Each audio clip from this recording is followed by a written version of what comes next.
Hi everyone, and welcome to Mastering Your Money as a Creator. I'm Ryan Gags. I've been streaming on Twitch for 10 years now. I've been a partner for 7 of those years.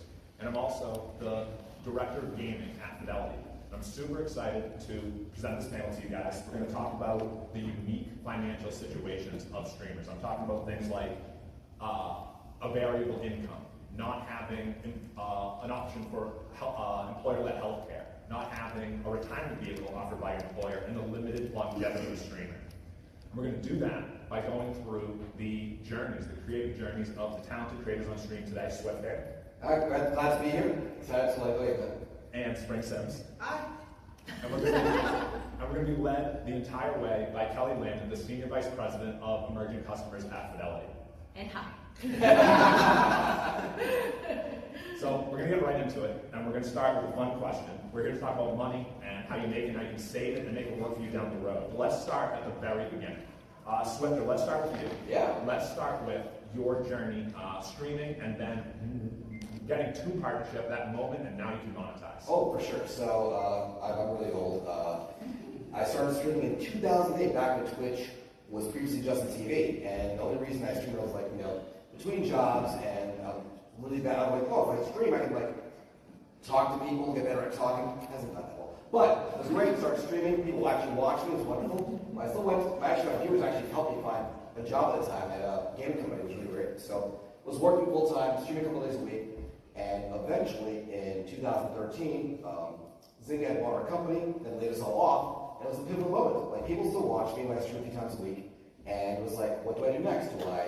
Do I go find a job and keep doing my thing, or do I go for it? And I listened to it on Comic-Con at the time, and I met a good friend, John Carnage, who legend in the Twitch community, and he's like, no, you should go for it. Like, I believe you have great content, your fans love you, and I think you can make it. And he put me on a path to just accept the partnership, and here I am today. So it was a pivotal moment, a risky moment, and I got the support I needed, I got the confidence I needed. It was just scary at the time, and it's been 10 years since that moment, so very excited to be where I am, very fortunate, and very lucky to have the support system around me, my community, my Twitch, friends, and it's a privilege every day, And Springsims, how about you? Your journey, you became partner a little bit more recently. You spent some time as an affiliate. Tell us a little bit about your journey to monetization.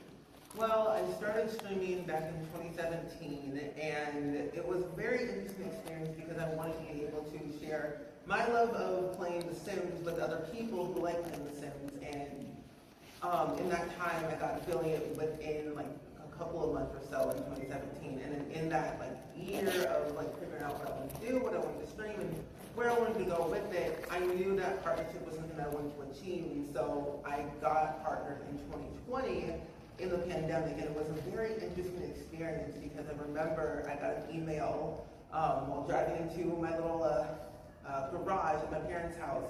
I'm like, this is a fake email, this can't be real. And I'm like, wait a minute, hold, this is real. And then I streamed, posted on the platforms, and then I figured out that my friend Rochella also got partnered on the same day. So it was like a fun, kind of a fun experience because me and my friend Rochella, I love yellow and she loves purple, so it's like kind of exciting. Yeah. Did you guys go out and celebrate that day too? Well, we live technically far away, but we celebrated through streaming. Awesome. Yeah. And what about you, Kelly? You're not a streamer, but tell us a little bit about how you got to the stage today. Yes. So I work at Fidelity with Ryan, and I have to say, I never thought I would work in financial services. Growing up, I'm someone who, when I was growing up, I hated math, I hated numbers, I hated math class. Candidly, I still don't really like math and numbers. I know you're probably like, why is she on the panel then? I also never saw any of the moms going to work in financial services. I only saw the dads, so I didn't think this was an industry for females. And so it wasn't actually until I graduated. So I graduated in a recession. It was like, hey, welcome to the, our graduation speaker literally said to us, everyone, you can be everything you want, just maybe not right now. I'm not joking, talk about inspiring, right? Your last day of school when the last thing you want to do is graduate. So it was gnarly times, but that's really when I realized, oh my goodness, I really need to take a handle of my money because it touches every aspect of our life, And so, and I worked for a couple years, went back to business school, got a job at Fidelity, and so one of my big passions and part of my job is really helping the next generation or younger customers, engage more, and hopefully feel a little bit more inspired when it comes to their money. And I was just telling, the two of you, I'm, not a gamer. This is my first TwitchCon, and what I learned quickly when Fidelity started to get on the platform is that even though you're not a gamer yourself, even though you're not streaming, like, you can still be part of the community. Absolutely. I don't know if y'all feel like that way in the audience, and you two said you felt that way, and so it's such like a powerful spirit, like, it's for everyone, walking through the hallways, seeing all different people, all different walks of life, like, it's inspiring, so that's also my first experience in Twitch. Awesome. Happy to hear. So going back to the early days of getting partnered and making that decision, let's talk about if you had a leap of faith moment. We'll start with you, Swiftor. Maybe that conversation with co-partners was part of that? Oh, John Carter. They're good friends, don't worry about it. But yeah, I mean, it's definitely like, nerve-wracking, and like, I think it's a startup you might have in one way, like making sure you have the financial support you need to make it happen, because as many people know, like, becoming a streamer is not guaranteed, like, success, right? And sometimes it takes time. It could be a few months, it could be a few years. But you need time to kind of discover yourself as a streamer, your audience, figure out how to make like the finance work. You need time a lot, and what will buy you time is having your money work for you and having that money give you that time that you need to kind of figure out what success means for you. And so at that time, I was lucky there was like some siblings, but I'm still nervous about it because you don't know whether you'll be able to figure it out by then. And if it doesn't, what's your backup plan? So I have to think about a lot of stuff. But what's most important is, can I support myself and who I need to support to make sure I have the time, as much time as I need, to figure out if I can make this work. And so I did budgeting. I made sure where I was invested was like working for me. And so I felt confident I can go for a while. And at the time, I need to really decide, like, can I be successful at this? And I'm glad I did. Right. So it sounds like you did do some math and think about what kind of runway do I have? How long can this go? Absolutely. Back then, I think maybe I had enough for 7 months. It was like, live, blow my means, whatever I needed to do. And like, I was still like, putting money away for investment or a rainy day or emergencies. I was like, okay, all things considered, I can give this my best shot, about 7 months. And then from there, I can figure it out, like, and gauge things there. So I felt good about it. And I think it's just really important to, like, be realistic about, what you have and what you can do, and, timing. So, absolutely. Very well said. What about you, Springsims? What was your leap of faith moment, or what kind of math did you do to understand, can I do this full time? I had to think about, if I can do this full time, I have to think about the longevity of it all. Like, how much money do I think I can make from streaming, whether it's sponsorships or ads or other like type of content on other platforms to make it happen. At the time, I was working, several jobs and, doing school full time, and I knew I had that income coming through that way. So it helped me to like save my money in my bank account over time, knowing that I can have this nest egg to still stream and then kind of go off after that. Because I graduated in 2020, so I really was trying to find a job, but I knew I had the money like at hand to be comfortable enough. Excellent. So a question to both of you. What tips do you have for keeping your financial house in order as you went through this journey?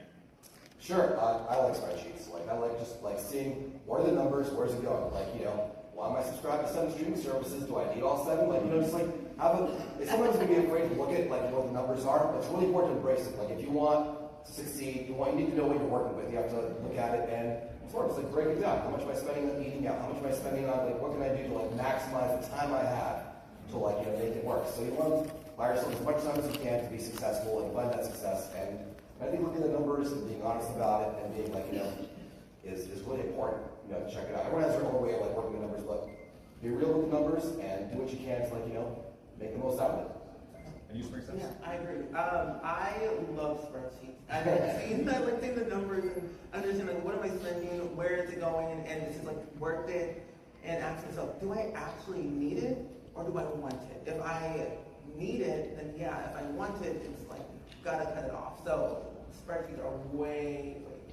But not to be like, it's not just spreadsheets. That can be like, you don't have to be like, an Excel nerd, there's a lot of tools out there, and everyone is struggling with numbers and in different ways. So like, there's tools out there, explore, and see what you're doing. Just like seeing charts, see just like whatever. Like, there are people out there with solutions. Like, get a good view of like what your situation is, like how it's been looking, what's like, and engage from there. There's a lot of tools out there. And And what about, and Kelly, do you have any tips for everybody for keeping their financial house in order? Yeah, well, I hate spreadsheets. Y'all set me up pretty well with that. So, yeah, I'm not so good at that. Oh my goodness gracious. So I'm kind of the exact opposite. But you know, a few hacks, I guess, things that help me. You know, number one, big fan of automating everything. I mean, we're all very busy, right? Whether we're streaming or we have other things, we all, you know, kids in our life, we have other things going on. We were just talking about our kids. Yep. They're cute. Like, thank God they're cute, right? Yeah. That's all That's what I always say. Every time That's she's it. like a pain in the butt, I'm like, let's evolution it. Like, they make these kids cute, so like, even though they're, yeah. Just go leave it in the supermarket. Yeah, exactly.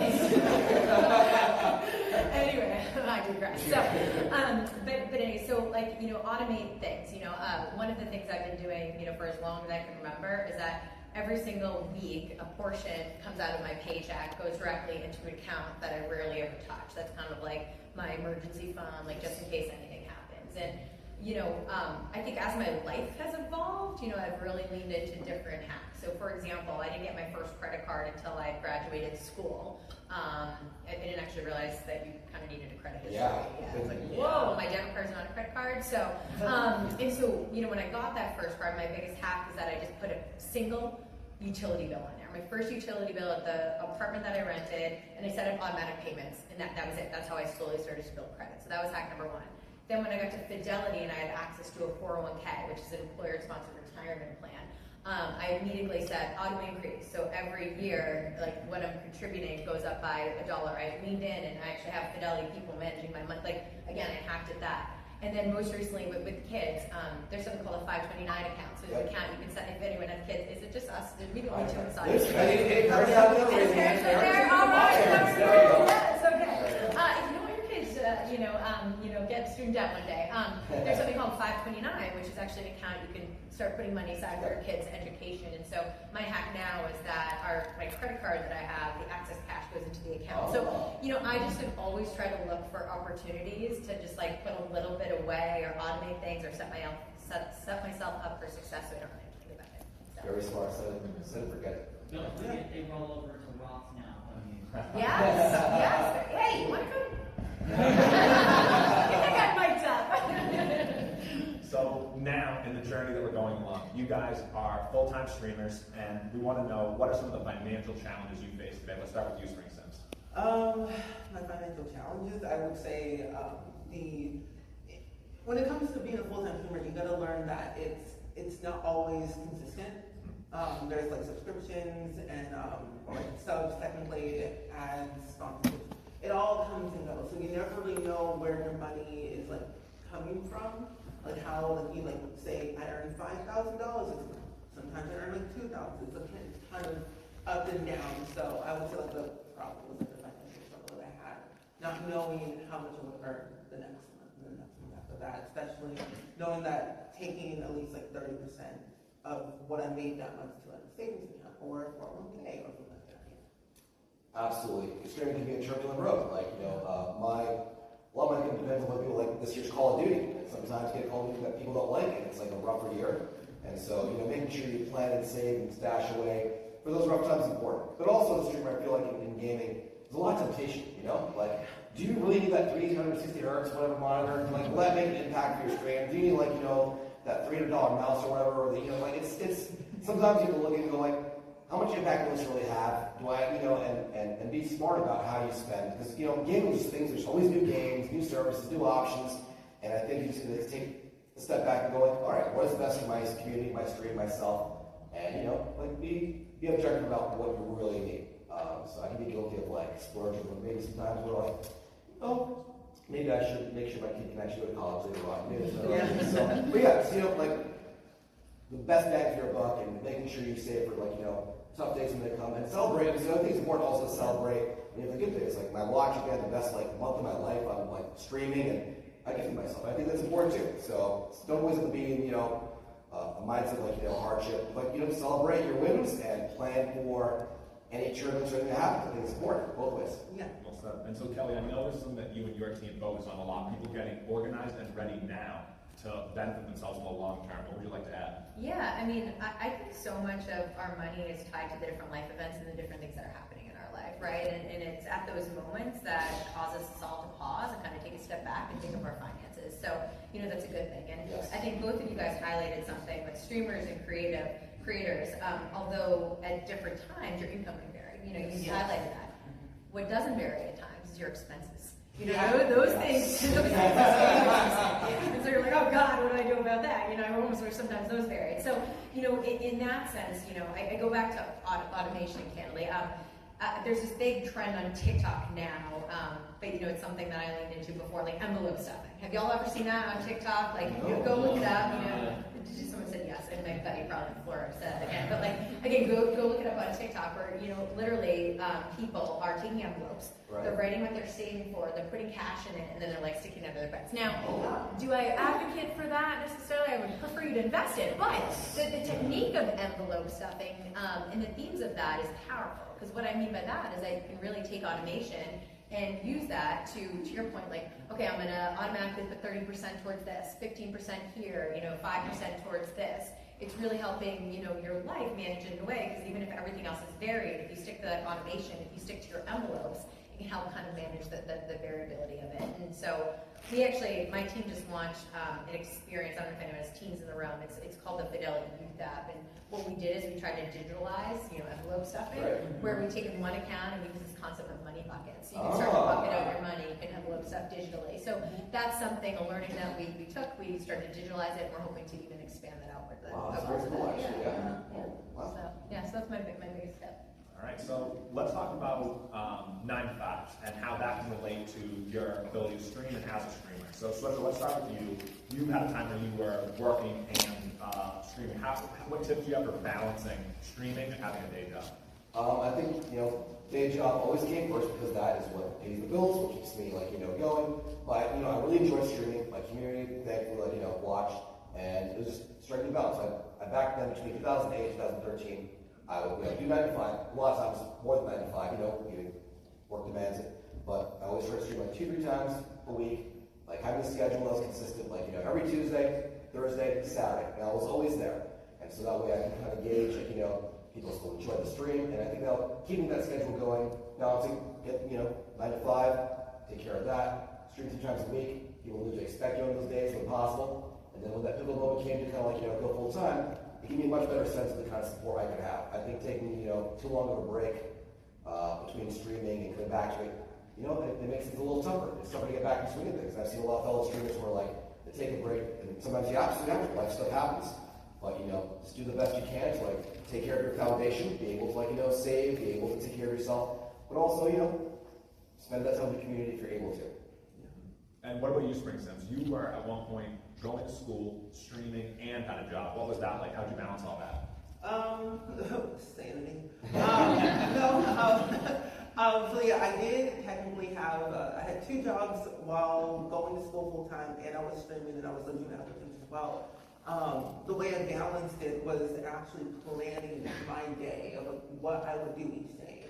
But I gave myself a reward that if I finished my homework first, I could stream.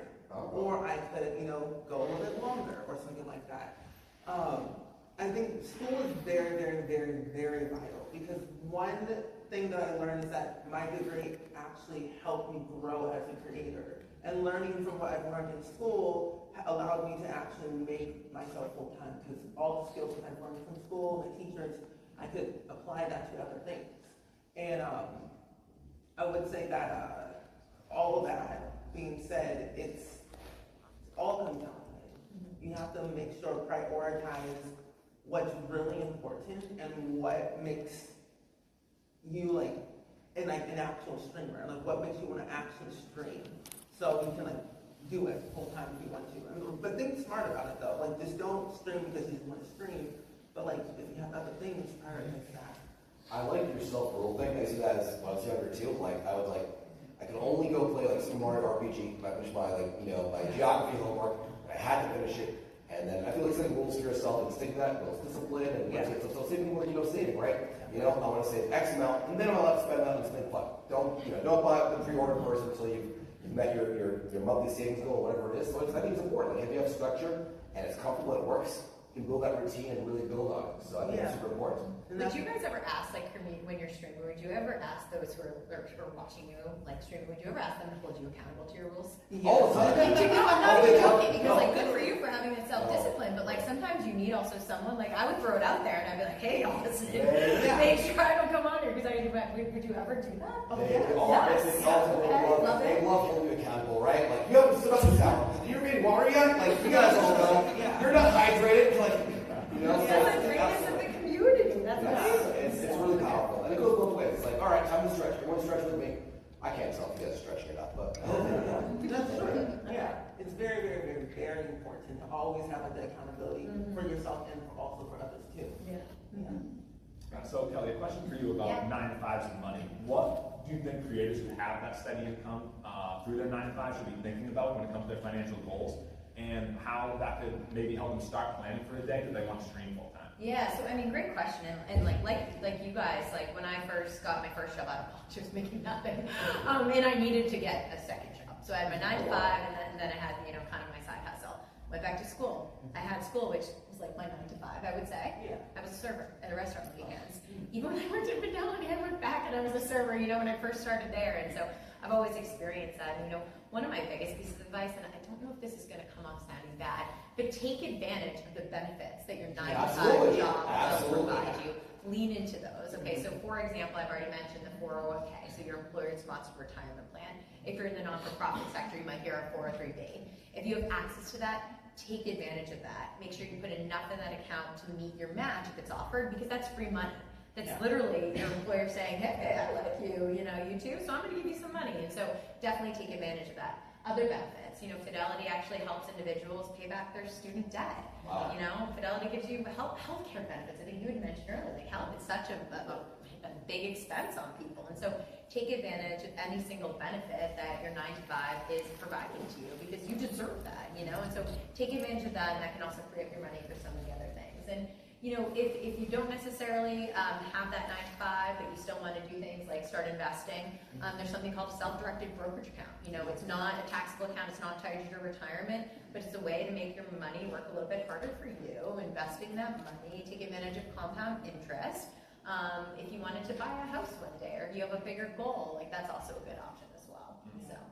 Speaking of, do either of you have any investments outside retirement vehicles? Oh, absolutely. Oh my God. So the first time I actually ever invested in anything was back in, I think, 2006. I was at my job as a technician, and I loved playing World of Warcraft. They just came out, did a beta, and then I heard the news that Activision was buying Blizzard. I'm like, I want to be part of that. I want to be part of it. I know it's going to be super successful. I love the game. I love the game. I believed in Blizzard, and it was an opportunity to be part of that. So I took $2,000, which was huge to me back then. I saved all this money, and I opened up a brokerage account, and I stashed it away, and I bought some Activision, and that was my first investment. I held on to it until recently. Microsoft bought Activision, and then that was an all-cash deal. I think it was $96, $94 a stock. And that all became cash me, and then becoming $25,000. So 2025,000 was that, but that was me as a gamer who believed in these games. And I don't know anything about pharmaceuticals or whatever. I knew games. I knew Blizzard was cool. Yeah. And I thought it's risky investing. I could have lost it all. But I believed in it, and I think it's a great place to start where you know. And so I invested there. And I did it, with a lot of stuff. NVIDIA, I went to graphics cards, I knew they were great. I did it back in 2016. It's gone up tremendously since then. I don't want to say numbers, but it's amazing. But I've also lost a lot of stuff too. But it's a risky thing, but I feel starting where you know, especially if you're a gamer, you understand the industry, you have insights that other people outside don't have. And so, I have, every year I try to max out my SEP IRA, that gets done. I have, stocks, bonds, but it's kind of all over. It's make your money work for you. You're diversifying. So absolutely. No bangs around anyone asking. Absolutely. It's important. Yeah. Very, very. And I also think that you said something, invest in what you know. We see that a lot when people want to get started. And I think the thing about investing, again, as someone who graduated from in the middle of the recession, is terrified of the stock market for a while. What I've realized now, and a lot of companies, not just Fidelity, have done this, they've made investing a lot more accessible to everyone. You can get started with as little as $1. And right now, let's say you're buying, you're buying Nike shoes, for example. The price that you're buying those shoes, if you put that in Nike stock, again, just using one example, and it doesn't take a lot to get started. And so I think that's a really good thing about at least what financial services has done for a lot of people recently. Absolutely. Reminds me of a funny example. I have a friend who bought a Tesla instead of like buying Tesla stock like 5 or 6 years ago. It's like, you know, it's a great car, but like, you know, like I think Brian had mentioned we thought of that. Like, you know, bought like 10 Teslas of that afterwards. So, you know, it's like you can try to balance, you know, investment and rewarding yourself. And I think, you know, it pays to like make your money work. Yeah. Absolutely. How about you, Springsims? Yeah. Oh, I'm still learning about investing and everything since I'm only 27 years old, so I'm a young child. Show up. I'm only 27. But no, I'm still learning about the ins and outs about investing, what's right for me, and everything else. I only have a Roth IRA account, so I have that, and it's working for me. So I'm like starting with the bare basics and learning from where it starts. And I look on Fidelity's website all the time, and like I like. We didn't ask it to say No, that. but no, I like looking at research. I love blog posts and like reading about like what everything is about. If there's information out there, I must know everything. So Fidelity has it all, and it's nice, and I love it. So I mean, it's good to have like that. Buddy, yeah. Especially like if you're like graduating like high school or college or whatever, and you're like have no clue what to do and have no idea what a checking account or a savings account or anything at all is about. Just look up on the website. Well, right there.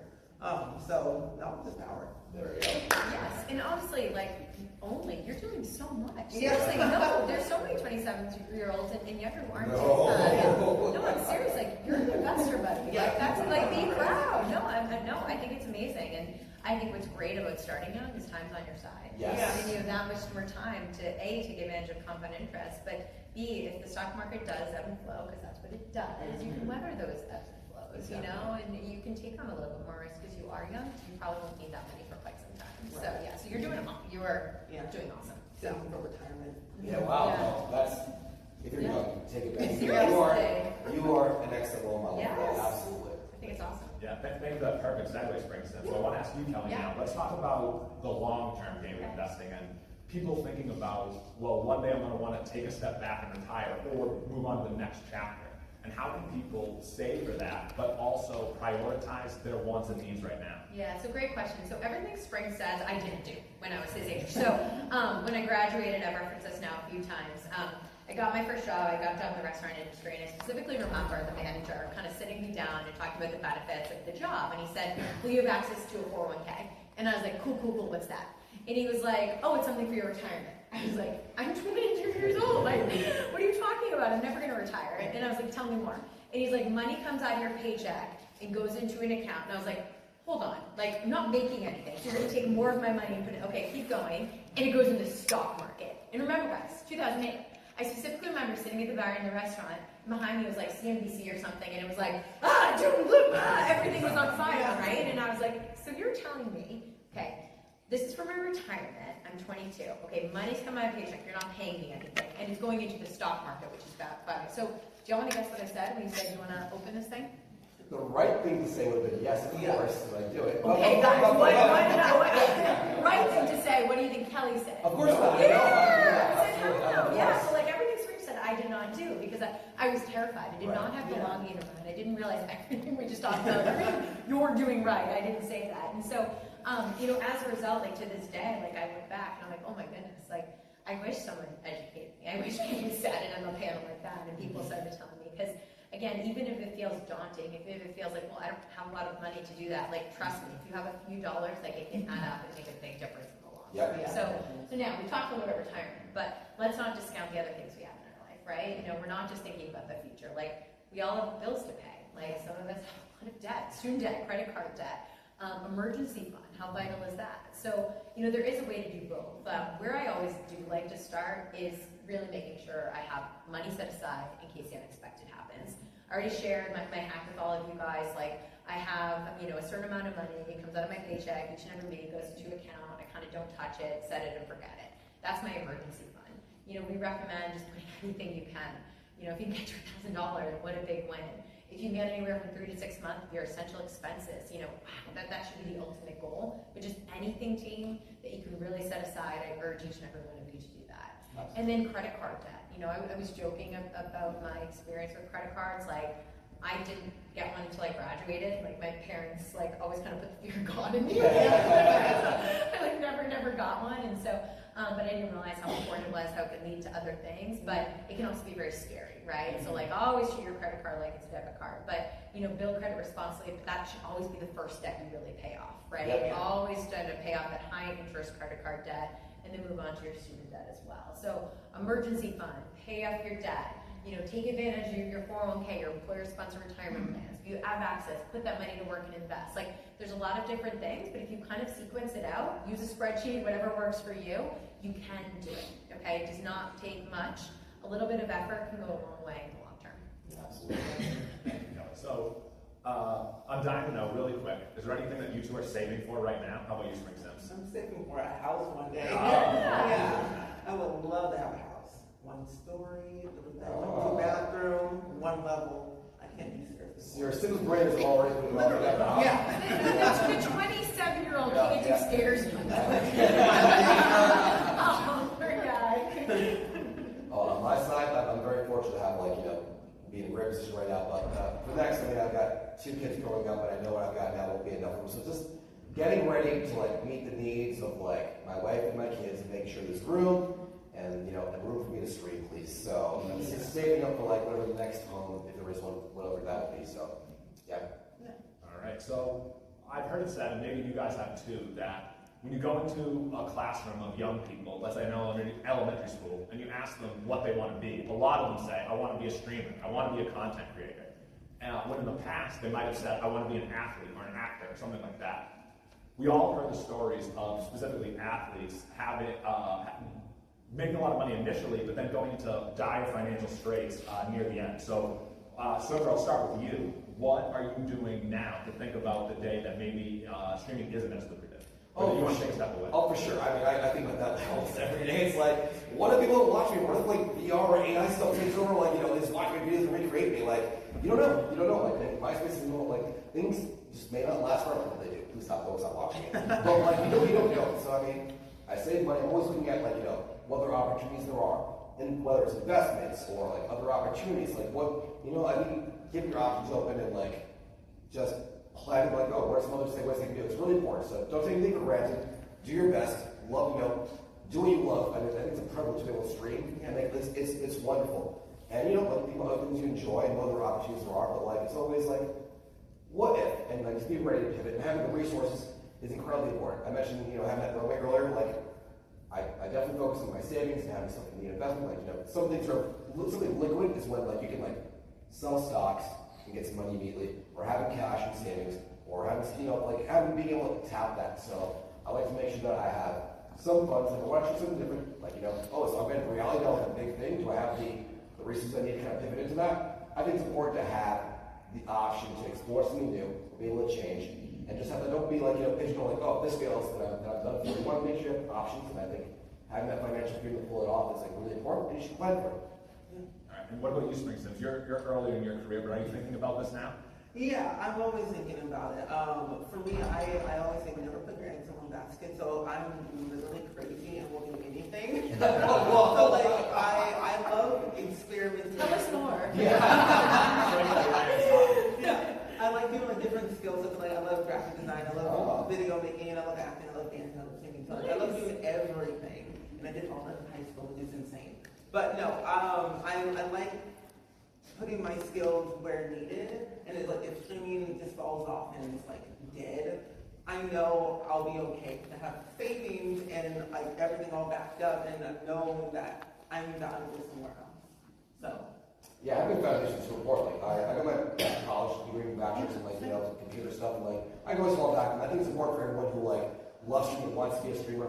I think that's great. Go for it, stream, but also have a foundation of skills that will be will serve you and buy you the time you need to follow your passion. I think it's super important. So don't ditch school or trade or whatever it is. Have a foundation ready to support you and get you to your dream. yeah. And can I just add on, I think sometimes the topic when we talk about finances, and I don't know, maybe some of you in this audience, you might be intimidated by this conversation. I know I was at one point, and when we say things like planning is so important, immediately when it comes to finances, I feel like that feels scarier than it needs to be. But if y'all take a step back and think about how many things you've already planned for today.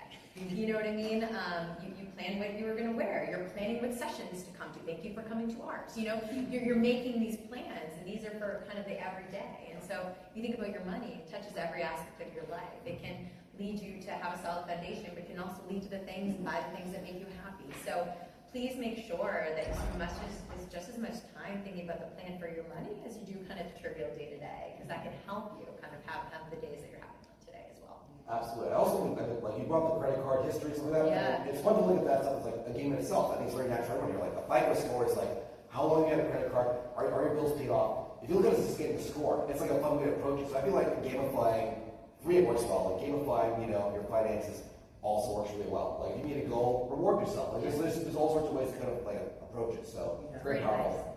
Great advice. I will say though, the one game that really got me into finances was SimCity. Literally, managing a city is insane. That's what kind of got me really wanting to plan out the future. That's great. How often do you pull out a natural disaster event?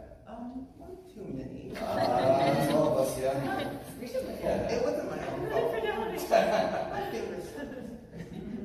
All right, so now we're going to go into a rapid fire round here. Quick answers. We're going to go down the line this direction.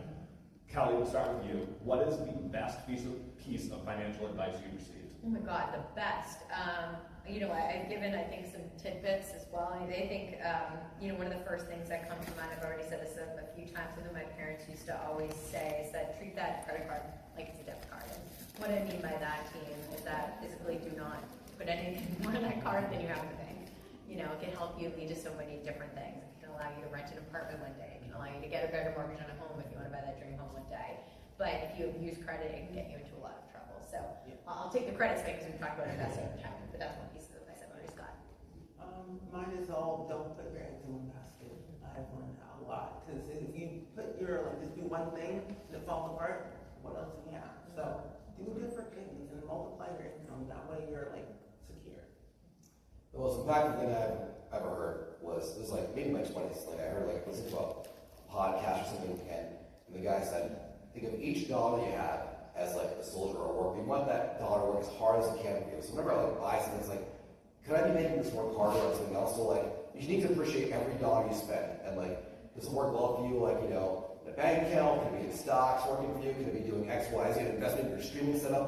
I mean, I wouldn't take any purchase too low. What could you be using on to every dollar can grow if it works harder for you. So it makes me treat my entire finance differently. So I think it's a positive thing to be work hard. Yeah. How about you?